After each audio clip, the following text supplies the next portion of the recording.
O Opinião Pernambuco está de volta com o tema Água e Recursos Hídricos. Participam Jaime Cabral, professor da UFPE e da UPE, com atuação na área de recursos hídricos. Eduardo Elvino, presidente da CPRH, Agência Estadual de Meio Ambiente. Graciete Santos, da Coordenação Ampliada da ASA, Articulação do Semiárido Brasileiro. Bem, segundo a Organização Mundial de Saúde, quase metade da população do mundo não tem saneamento básico. E aí não é por culpa das pessoas, né? É um problema de gestão mesmo, né? Um problema de governo. E aí, como a gente pode pensar em ter água boa se a gente não tem saneamento, Jaime? Tá. Se pensar no mundo todo, cada país tem as suas especificidades, né? Levando em conta assim o caso do Brasil, né? Então assim o Brasil investiu realmente muito recursos e tempo para conseguir levar água para as pessoas, né? Foi um esforço significativo e que obteve resultados bastante bons. Então, fora a população difusa, que é aquelas pessoas que moram muito longe da cidade, né? Então eu diria que no Brasil, né, se conseguiu levar água para as pessoas, né? Já foi o primeiro passo, que é muito bom, né? Tá?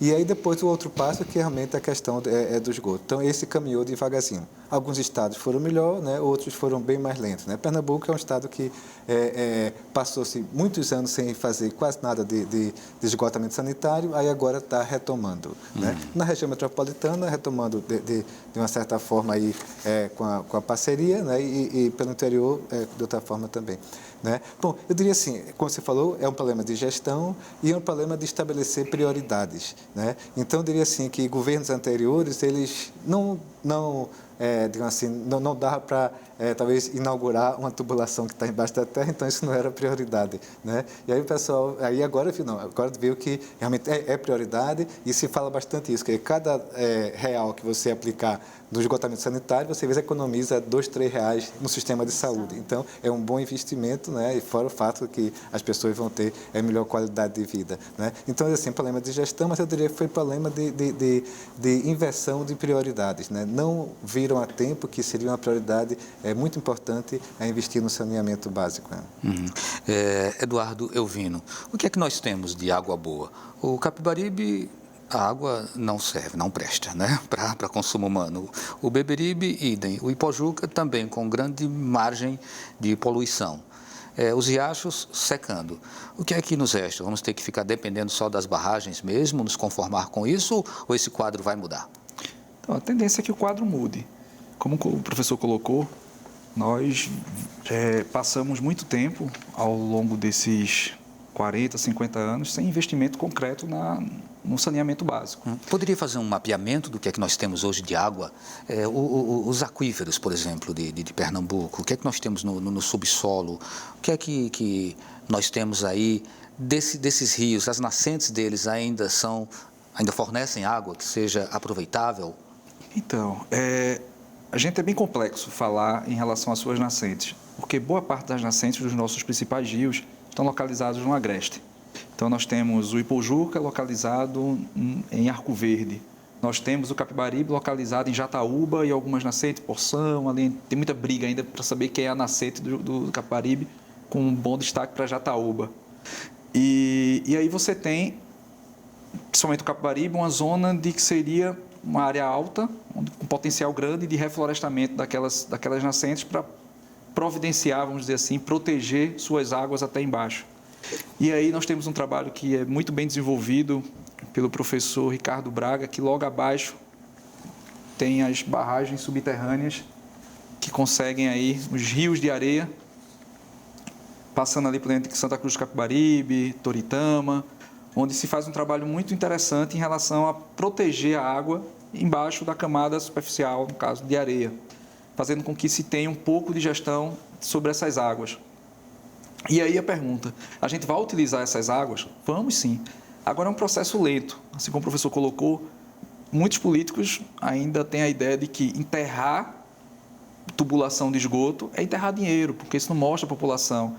Então, é um trabalho lento, é um trabalho que leva muito tempo, mas só que a gente tem um retorno muito positivo, principalmente quando a gente fala de saúde pública.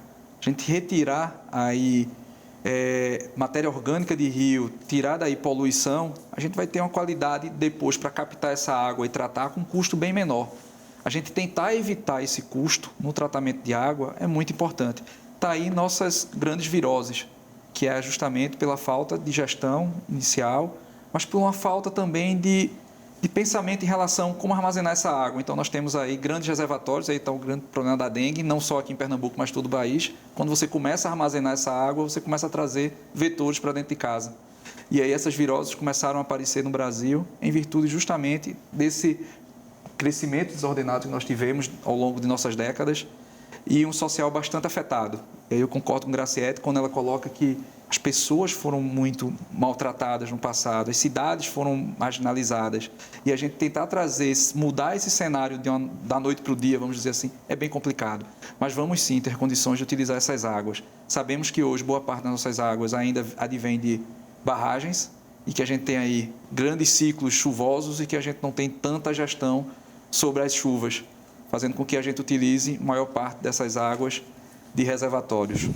Graciete, quando a gente fala nos problemas de falta de saneamento, na sua visão, isso seria falta de prioridade na gestão pública? Ou seja, essa é uma questão que não tem tanta importância quanto outros investimentos que acabam levando o dinheiro dos nossos impostos? Sem dúvida. Eu acho que é uma questão política mesmo, né?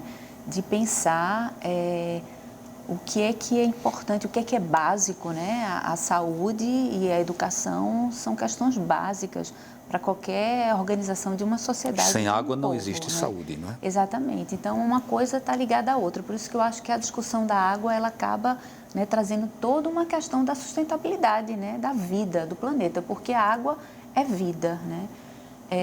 E a água, eu acho que uma grande questão nisso, nessa discussão, é pensarmos a água como um bem, né, comum, pensarmos a água como um direito humano e não como mercadoria, né? E eu acho que essa é a grande questão que está aí entre o Fórum Mundial, né, da Água e o Fórum Paralelo, né? Porque hoje o que a gente traz esse questionamento é que já existem grandes interesses econômicos aí, né, de venda, inclusive, de água, né? Grandes corporações como a Coca-Cola, a Pepsi, a Nestlé. Já que você trouxe isso, né? Se a água é tão importante, né? Ela é tão vital para as pessoas, como que a gente pode imaginar que haja um controle da água pelo Estado, de uma forma, muitas vezes, que não permite a participação da sociedade? Essa questão dos aquíferos, que coloca-se como uma possibilidade de venda para grandes multinacionais, isso é uma questão muito séria que precisaria de uma discussão bastante profunda com esse envolvimento da sociedade, não é isso? Sem dúvida. E eu queria trazer um pouco a experiência da ASA, né, da Articulação do Semiárido, que ela surge exatamente lá na década de 90, com a ocupação da Sudene, com toda uma discussão, né, de mobilização da participação da sociedade civil, né, e trazendo em contraponto ao combate à seca, né, que era a ideia de se combater a seca, né? Se falava inclusive da indústria da seca, que está ligada a todas essas questões que a gente está falando, como é que essas pessoas, né, se utilizam, né, disso como uma troca de votos, né? Ou manter uma relação de exploração, de opressão. Então, isso foi histórico, né, para nós, principalmente. Você acredita, e depois eu quero até que Jaime fale um pouquinho sobre isso também, você acredita que podemos chegar a esse extremo de uma venda de um aquífero ou parte de um aquífero como o Guarani, como está colocado na mídia, para uma grande multinacional? Você acha que a gente pode chegar a esse extremo? Eu acho que sim.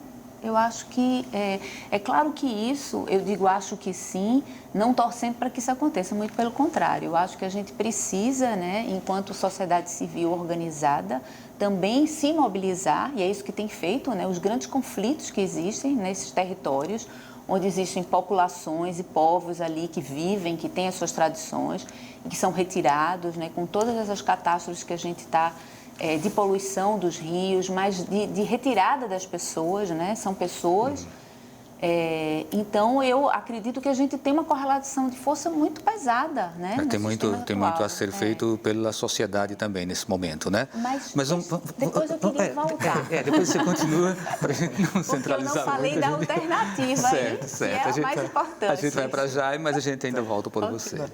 Não, eu gostaria de comentar só a nossa lei 9433, né? Foi a lei até que a BRH, que é a nossa Associação de Recursos Hídricos, discutiu bastante, né? Que foi aprovada, tem 20 anos agora, né? Toda lei, para ser efetivamente implementada, ela demora algum tempo. Mas eu diria que a 9433 está caminhando assim muito bem, tá? Aí nessa época, né, 20 anos atrás, então se tinha essa preocupação já de que grandes corporações, né, usassem essa água, né? E poderia ser corporações do exterior, como você citou, Coca, Pepsi, Nestlé, mas também do Brasil. Então, assim, uma grande empresa de plantação de soja ou de outra coisa fosse tirar toda essa água para usar para irrigação. Bom, então a lei 9433, então, colocou vários dispositivos para tentar evitar isso, né? Então, você tem aquela outorga, então você tem que, para tirar a água lá do rio, essa empresa tem que chegar e pedir ao órgão público, né, que vai analisar se vai poder conceder ou não aquela outorga, né? Então, eu diria assim, já houve uma preocupação, né? É claro que a gente sabe que o risco sempre existe, que sempre o capitalismo mundial está por aí querendo sempre ter mais lucro, né? Mas, assim, já tem um arcabouço institucional aqui no Brasil, né, tanto na Constituição como na Lei 9433, né, para dizer isso, né? A água é um bem público, então não pode ser apropriada assim por ninguém, né? Mas quem sabe assim que esse risco existe. Agora, quanto a essa questão do aquífero Guarani, que eu recebi já várias vezes pelo WhatsApp, pela internet, né? Em termos práticos é impossível isso. O aquífero Guarani, ele é extremamente espalhado. Né? Talvez seja interessante explicar um pouco, né, para o público em geral, o que seria o aquífero Guarani, né, que a gente comentou aqui. Sim, tá bem. Bom, então assim, o aquífero Guarani é um lençol subterrâneo, né, que ele pega ali o estado de São Paulo, Mato Grosso do Sul, aí Paraná, Santa Catarina, Rio Grande do Sul, e se estende para Uruguai, Paraguai e Argentina. Então, é um grande aquífero. O segundo maior do mundo, é isso? É o segundo maior do mundo, né? Tá? Então, assim, tem muita água e daria água para abastecer a população mundial durante muitos anos, né? Pronto. E aí se falou isso, né? Circulou na internet, já faz uns 2 anos que circula, depois volta à tona. Então, o pessoal dizendo que vão privatizar o Guarani, né? Tá? Em termos práticos, eu acho que mesmo que quisesse, mesmo seria impossível, porque assim, então você faz um posto no interior de São Paulo, um posto no interior do Paraná, então não vai ter ninguém que vai poder impedir que alguém faça seu posto em algum ponto desse, né? Tá? Então acho que é mais assim um mito, um alarmismo que surgiu por aí, né? Embora assim eu concordo com o Gracete, que assim, temos que ter cuidado que tem grandes corporações que querem mais lucro, que querem segurar a água e querem vender essa água. Tem que ter cuidado com isso. Tem a nossa insegurança também em relação às agências reguladoras, né? Quando coloca, não, vai ter uma exploração, mas vai ter uma agência reguladora fazendo esse controle. As agências nem sempre são a população, elas são uma representação do Estado, uma representação institucional bem demarcada, e isso coloca muitas vezes a população também numa situação de insegurança. Bem, a gente faz um intervalo, na volta a gente vai para Eduardo. Então, até daqui a pouquinho.